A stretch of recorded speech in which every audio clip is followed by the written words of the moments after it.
സ്വർണ്ണവില വീണ്ടും വർദ്ധിച്ചു. സ്വർണ്ണവില തുടർച്ചയായി റെക്കോർഡുകൾ തിരുത്തി വർധനവ് തുടരുകയാണ്. ഇന്നും ഗ്രാമിന് 20 രൂപയും പവന് 160 രൂപയും വർദ്ധിച്ചു. ഇതോടെ ഒരാഴ്ചക്കിടെ മാത്രം പവന് 1200 രൂപയോളം ഉയർന്നു. ഈ മാസം തുടങ്ങിയതിനു ശേഷം പവന് ഉയർന്നത് 2640 രൂപയോളം.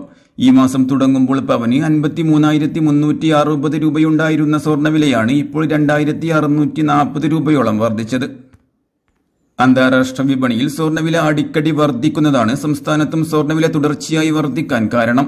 വരും ദിവസങ്ങളിലും സ്വർണ്ണവിലയിലെ വർധന തുടരുമെന്നാണ് പ്രതീക്ഷിക്കുന്നത്. അതേസമയം ഇന്നത്തെ വർധനവോടെ 1 ഗ്രാം സ്വർണ്ണവില 5% പണിക്കൂലിയും 3% GSTയും അടക്കം ഏകദേശം 7,570 രൂപയോളം വരും. 1 പവൻ സ്വർണ്ണവില 5% പണിക്കൂലിയും 3% GSTയും ചേരുമ്പോൾ 60,564 രൂപയോളം ആവും.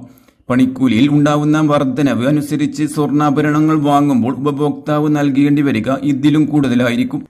അതേസമയം പണിക്കൂലി 10%-നും മുകളിലാണെങ്കിൽ 1 പവൻ സ്വർണ്ണാഭരണത്തിന് ഉപഭോക്താവ് നൽകേണ്ടി വരിക 63,500 രൂപയോളമായിരിക്കും. അതേസമയം ഇപ്പോൾ 1 ഗ്രാം സ്വർണം 20 രൂപ വർദ്ധിച്ച് 7,000 രൂപക്കും 1 പവൻ സ്വർണം 160 രൂപ വർദ്ധിച്ച് 56,000 രൂപക്കുമാണ് വിൽപ്പന പുരോഗമിക്കുന്നത്. സ്വർണ്ണവിലയിൽ വരുന്ന മാറ്റങ്ങൾ ഞങ്ങൾ കമന്റ് ബോക്സിലൂടെ അറിയിക്കുന്നതായിരിക്കും.